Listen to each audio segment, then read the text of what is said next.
Selamat pagi siswa-siswi kelas 11 MIA. Pagi hari ini kiranya kamu dalam keadaan sehat dan siap untuk melanjutkan pembelajaran fisikanya. Topik kita pada hari ini dengan pokok bahasan kalor dan perpindahan kalor akan mempelajari tentang peristiwa konduksi, konveksi, dan radiasi. Di mana topik ini adalah bahagian terakhir daripada pembahasan kalor dan perpindahan kalor. Sebelum kita melanjutkan pada masing-masing peristiwa, maka kita memperhatikan gambar yang ditampilkan ini. Pada gambar ini, maka ada 3 hal yang kita pelajari. Yang kita pelajari pertama yaitu peristiwa radiasi. Radiasi itu pemancaran kalor oleh api, dan ini dirambatkan ke segala arah. Maka panci yang ada di dekatnya akan menyerap kalor daripada api. Artinya partikel-partikel daripada panci itu akan menyerap kalor dan bergetar. Bergetar lebih kuat dan getaran itu akan menumbuk atau mengganggu partikel di dekatnya sehingga yang lain ikut bergetar. Dan ketika yang lain ikut bergetar, sampailah ke tempat pemegangannya, sampailah ke tangan kita. Sampai ke tangan kita yang akan terasa panas. Dan inilah yang disebut dengan peristiwa konduksi, perambatan kalor dengan getaran partikel yang merambatkan energi. Kemudian juga selain daripada perambatan kalor pada bahagian daripada panci, maka juga panci akan memberikan kalornya kepada air yang ada di dalamnya, sehingga air akan memanas dan mendidih, yaitu meluap-luap ke atas. Mengapa hal itu terjadi? Karena kalor yang diberikan tinggi, terjadi perubahan massa jenis air sehingga naik ke atas. Setelah dingin di bahagian atas, akan turun kembali sehingga ada suatu putaran yang terjadi di dalam air tersebut. Dan inilah yang disebut dengan peristiwa konveksi. Baik, kita akan melihat satu persatu peristiwa daripada perpindahan kalor. Kalau di konduksi tadi kita sudah jelaskan dan akan diberikan satu contoh percobaan.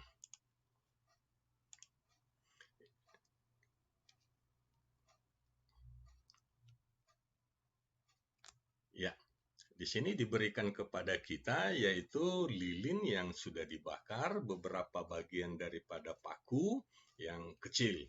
Kemudian ini adalah plat logam, ini kalau kita perhatikan ini adalah gergaji besi, dan boleh logam yang lain juga boleh. Kemudian ini masing-masing daripada paku ditempelkan pada lelehan daripada lilin, sehingga lengket pada plat logam tersebut. Maka nantinya pada ujung daripada plat logam ini akan diletakkan lilin, dipanaskan, kemudian nanti akan merambatlah panas daripada logam tersebut ke bahagian lainnya.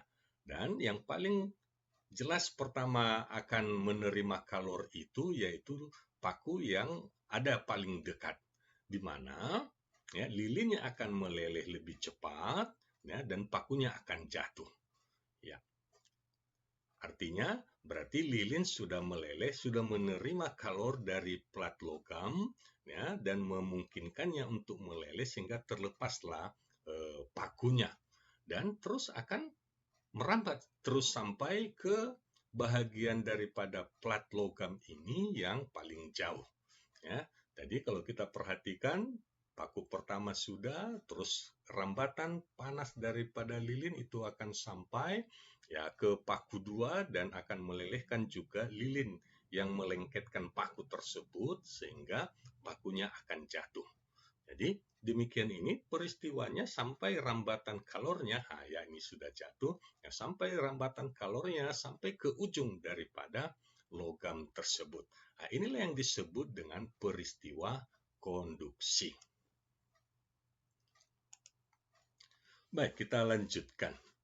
Peristiwa konduksi tadinya itu pada satu logam ya, satu jenis logam, dan ini gambarannya seperti ditampilkan. Dan bagaimana jika terjadi pada logam yang tidak sejenis? Ya, artinya ada logam A, logam B, kemudian disambungkan, maka di persambungannya itu ya, akan terjadi satu suhu keseimbangan akibat daripada kalor yang dirambatkan dari tempat yang suhunya tinggi ke tempat yang suhunya rendah. Apa saja faktor yang mempengaruhi? Pasti jenis persambungannya itu atau jenis logamnya, jenis logam A dan jenis logam B-nya. Dan faktor-faktor yang lain jika dirumuskan, ya, besar kalor yang mengalir itu selain daripada konduktivitasnya, artinya kehantaran panasnya. Nah, sedikit dipanasi cepat, ya, cepat menghantarkan panas, itu yang disebut dengan konduktivitas termal. Kemudian luas platnya, selisih suhu dan tebal daripada platnya. Jadi kalau persambungannya makin tebal, ya berarti kalori yang dirambatkan akan makin lama, makin sedikit. Beberapa penerapan yang lain daripada peristiwa konduksi ini, ya memanaskan besi atau logam, ya di rumah kalau memasak pakai kompor misalnya, maka kompornya akan akan panas, ya akan panas jika disentuh, atau sedang santai minum teh panas, udah kemudian ada sendok, maka sendok akan terasa panas. Kemudian nggak sabar megang sendoknya, setelah diaduk ya langsung gelasnya dipegang, maka gelasnya juga akan kita rasakan panas karena gelas tersebut menghantarkan panas ke seluruh bahagian daripada gelasnya. Jadi inilah contoh daripada peristiwa konduksi. Baik, soal yang akan kita bahas yaitu sebuah plat besi tebalnya 10 cm dan luasnya 5.000 cm kuadrat. Salah satu permukaan suhunya 120 dan yang lainnya, permukaan lainnya maksudnya itu 100. Kehantaran daripada besi tersebut 80,4 watt per meter Kelvin. Tentukan jumlah kalor yang melalui plat besi setiap detik, berarti Q per T. Ini Q per T.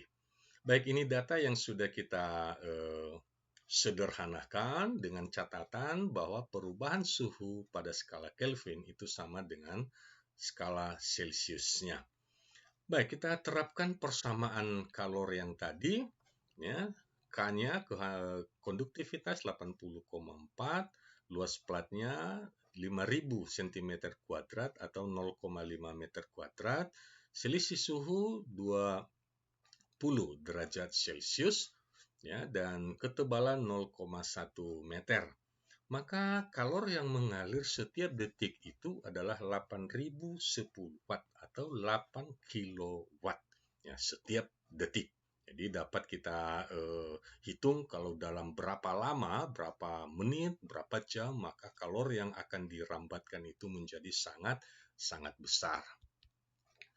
Contoh yang kedua untuk logam yang berbeda jenis. Ya, ini ada dua logam, logam R dan S. Logam R ujungnya 90 derajat Celcius, logam S ujungnya 0 derajat Celcius. Dan diberitahu bahwa logam ini memiliki panjang dan luas penampang yang sama, tapi jenisnya berbeda.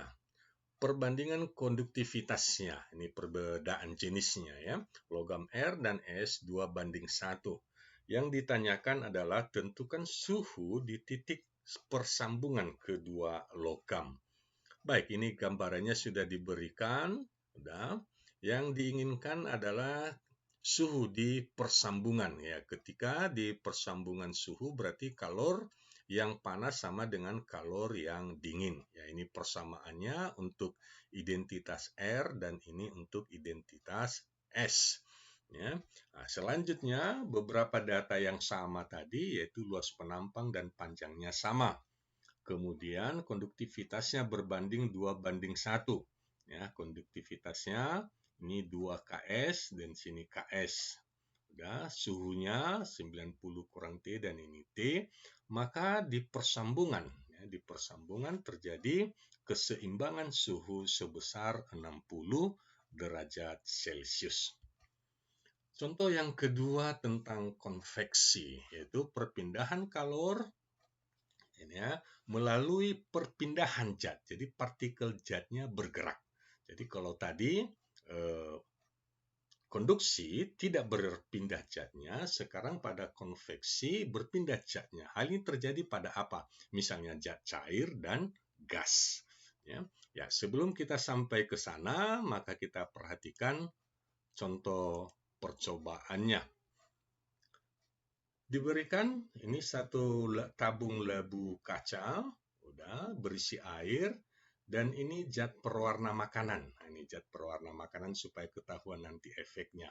Jadi dimasukkan zat pewarna makanan, kemudian nanti labu ini dipanaskan. Nah, ya, dengan api Bunsen ya kita panaskan, maka akan nampak ya, karena warnanya berbeda, itu akan nampak airnya akan naik ke atas. Nah, jadi ditunjukkan oleh warna daripada makanan tadi, ya, pewarna makanan tadi. Ya, coba diperhatikan, itu akan naik ke atas terus. Dan nanti akan kembali turun ke bawah. Ya, lihat alur ketika dia naik dan kemudian ketika turun. Ya, seperti air kalau mendidih. Nah, ini nggak mendidih, ya, tapi nampak dari warna yang berbeda tersebut, ya alurnya dia turun kembali dan demikian seterusnya sehingga terjadi sepertinya berotasi, ya, berotasi sehingga semua air akan menerima panas yang sama. Jadi ini adalah peristiwa daripada konveksi. Baik, kita lanjutkan. Ya, ini satu gambaran putaran daripada partikel fluidanya, airnya, partikel air atau gasnya. Konveksi atau perpindahan kalor ini terbagi atas dua, ada yang secara alami, ya, alami seperti percobaan yang tadi sudah kita lakukan, ya, artinya terjadi perputaran akibat panas yang secara alami. Kemudian ada yang secara paksa, ini konveksi paksa, ya, ini seperti pengering rambut, ya, pengering rambut, di mana itu dipanaskan bagian dalam, kemudian langsung dipaksa dikeluarkan sehingga rambut yang basah akan lebih cepat kering. Atau kalau kamu perhatikan di bagian daripada mesin radiator daripada mobil misalnya, nah, itu ada kipas anginnya yang memaksa supaya radiatornya dingin. Radiatornya dingin, jadi supaya bisa distabilkan. Itulah beberapa contoh daripada konveksi. Baik, laju konveksi. Ya, secara matematisnya, kalau tadi adalah K, konduktivitas, maka ini simbolnya adalah H, yaitu laju konveksi kalor. Dan sebanding dengan luas penampang dan perubahan suhunya.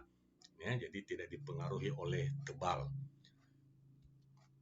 Beberapa contoh daripada konveksi yang sehari-hari dapat kita alami, yaitu gerakan air, yaitu tadi naik turun, terjadinya angin darat dan angin laut, ya, perubahan arah angin. Nah, ini yang tahu orang-orang yang di dekat pantai itu akan tahu apa itu angin darat dan angin laut. Kemudian gerakan balon udara, ya, kita bisa lihat balon udara, kemudian cerobong pabrik, ya, yang membumbung tinggi, dan kemudian mencairnya es batu yang dimasukkan ke dalam air panas. Ya, panas pada air berpindah secara bersamaan, ya, esnya menyerap daripada kalor dan berubah menjadi air. Ya, ini contoh soal daripada konveksi. Sebuah panci pemanas dibuat dari bahan tertentu dengan luas permukaan 200 cm².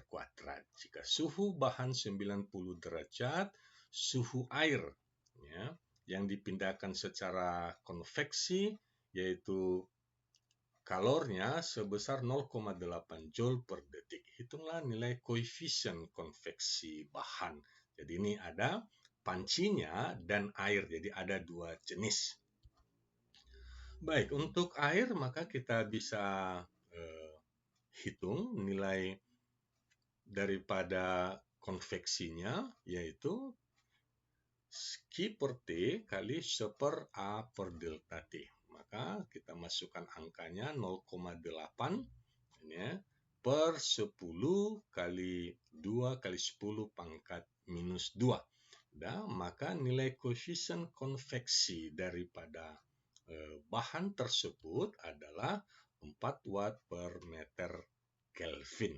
Ya. Jadi ini nilai daripada kehantaran bahan. Baik, selanjutnya kita lihat topik yang terakhir, yaitu radiasi. Ya, sehari-hari radiasi panas matahari kita nikmati, ya, dan mungkin ya sering kita abaikan, sekalipun pada masa-masa pandemi ini berjemur itu sangat disarankan. Baik, kita coba lihat satu peristiwa radiasi.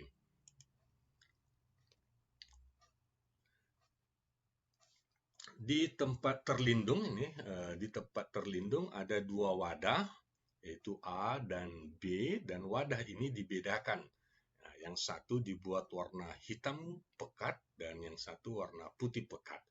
Kemudian masing-masing wadah diisi dengan jumlah air yang sama banyaknya dan diukur suhunya dengan mempergunakan alat ukur termometer, dan di sini ditunjukkan di bawah perlindungan ini suhunya sama, ini suhunya sama. Ya. Nah, sekarang bagaimana jika digeser?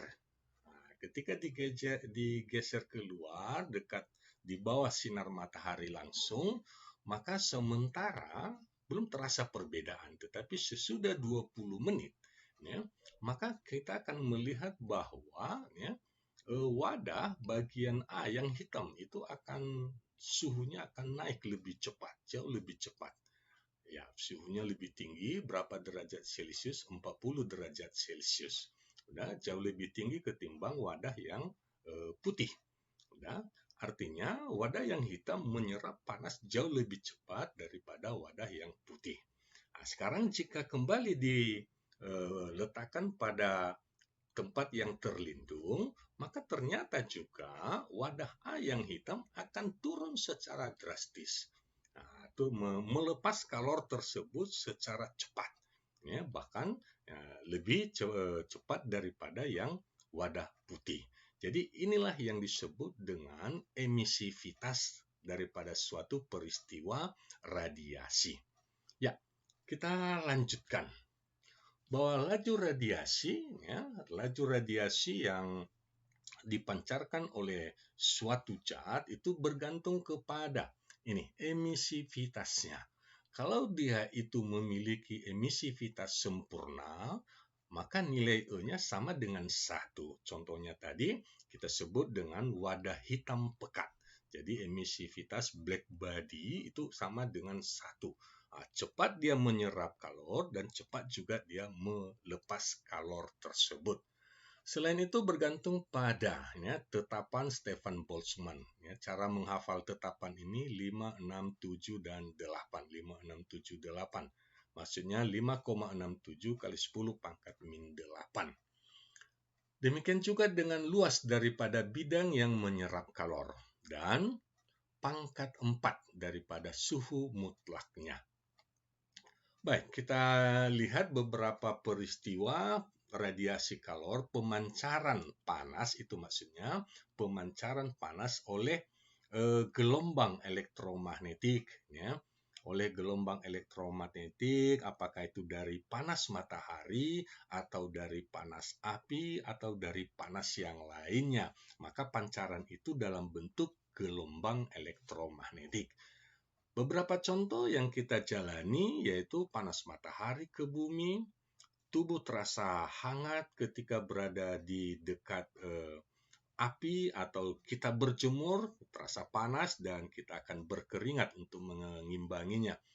Kemudian menetasnya telur dengan menggunakan lampu. Ini sekarang sudah dipergunakan sebagai bagian daripada teknologi. Dan pada radiasi neutron, ya, radiasi neutron juga itu memancarkan kalor dalam bentuk gelombang elektromagnetik. Baik, sebagai contoh soal, ya, benda hitam pada suhu T memancarkan radiasi dengan daya 30 miliwatt. Ya, tentukan radiasi benda tersebut, benda hitam tersebut, ya, berarti benda hitam ini emisivitasnya 1. Apabila suhunya setengah T. Ya. Jadi dalam bentuk perbandingan, daya yang dipancarkan ketika suhu T dan daya yang dipancarkan ketika suhunya setengah T. Berarti jenis bendanya sama, ya. Kemudian tetapannya sama, luas bendanya juga sama. Maka ternyata perbandingannya adalah P1 per P2 sama dengan 16. Ya. Jadi kalau misalnya daya pancar yang pertama itu 300 mili atau 0,3 watt, maka pancaran yang kedua akan jauh lebih kecil, 0,0187 watt. Jadi metodenya metode perbandingan. Contoh yang kelima, ini contoh yang terakhir, sebuah bola berjari-jari R memiliki suhu T. Jika kedua bola terbuat dari jenis yang sama, tentukan suhu bola kedua yang jari-jarinya 4R agar radiasi yang dipancarkan bola sama besar. Ya, baik. Daya radiasi yang diharapkan itu sama, berarti P1 sama dengan P2. Ya, kemudian persamaan daya radiasinya kita masukkan identitas 1 dan identitas 2. Ya.